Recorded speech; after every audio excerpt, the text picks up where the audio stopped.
California Prison Focus, Cage Universal. I'm also the national spokesman for Pep Talk. Inside, I don't really want to call him a prisoner because they'll be taking away their humanity, especially under the guise of involuntary servitude. I want him to talk about how this affects him directly when we talk about arbitrary sentencing, when we talk about involuntary servitude, and so forth. So, William, why don't you tell people why you feel that Alameda County should continue this process of sentencing? Thank you for this opportunity. The reason I feel this way is because growing up in Oakland, we learned early that Piedmont is a lot different than the inner city, Philadelphia Hills. And excuse me, public safety for them is prevention, where public safety for us is detention. And how, for us, growing up in the inner city, it's never Harvard or Yale, but it's more about canteen and jail. No one comes and tells us that we have an opportunity to do something different or be something better until we're already inside the institution. And so while we're locked up, many of us do learn to read. Many of us do better ourselves because this is the first chance we've ever actually had to do such.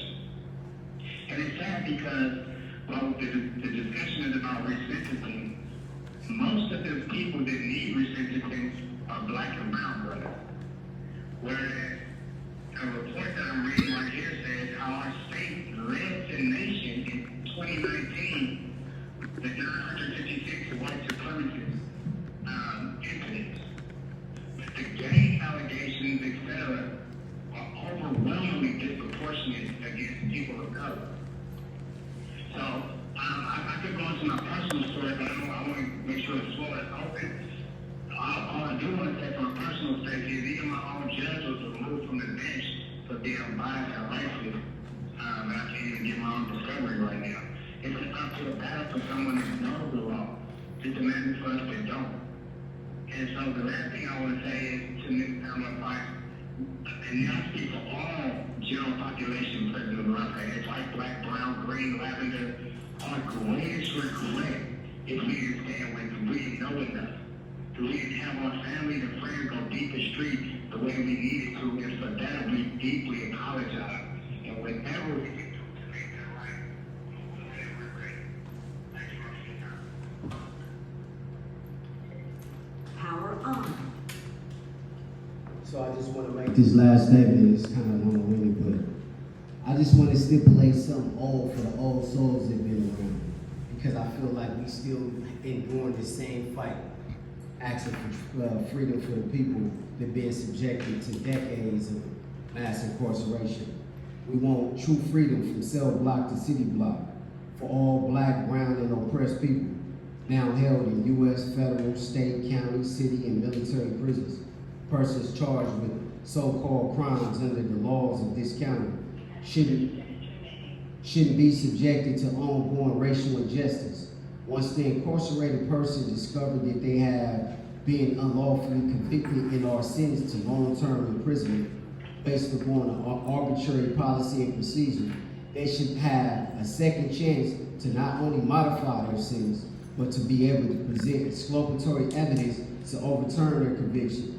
There should be a law against elder abuse and torture for new Africans who have been sentenced for life without and held in solitary confinement for decades for reading Black history, when in the beginning we should see this prison industrial slave complex for what it truly is, instead of digressing back to petty crime and punishment, criminalizing homelessness.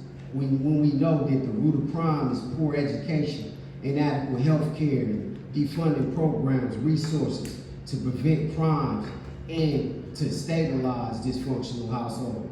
We must realize that we as a people, as a community, we are our own liberators against this sort of institutionalized racism.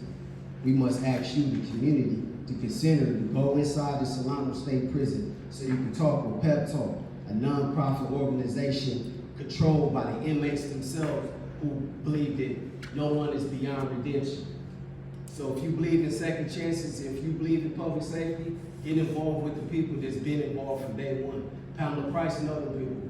You can get involved by donate your time, volunteer. You can come to our organizations and see the work that we do, but we shouldn't have to hear the propaganda from the media to say they want to defund these programs because of the violence in the community. When we out here, I'm formerly incarcerated and I haven't committed a crime. I'm not the worst of the worst. I'm not a violent predator. Again, in all violence, in all hostilities. Yeah. Okay.